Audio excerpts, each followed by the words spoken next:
Hello বন্ধুরা, দেখো এটার নাম হচ্ছে ঘণ্টা মন্দির পানাগড়।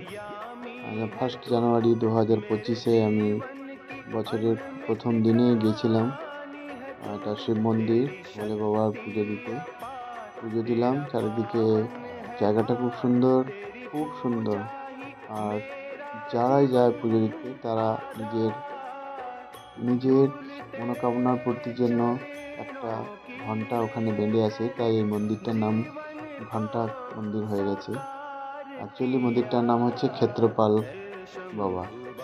প্রচুর ঘন্টা টানা আছে মন্দিরটাতে। ছোট্ট মন্দির, বাট ভিউটা খুব সুন্দর। চারিদিকে সবুজ গাছ, একটা জলাশয়ও আছে, খুব সুন্দর। খুব ভালো লাগলো দেখে, অনেক অনেক সুন্দর। বাবার আশীর্বাদও পেলাম, পুজো দিলাম।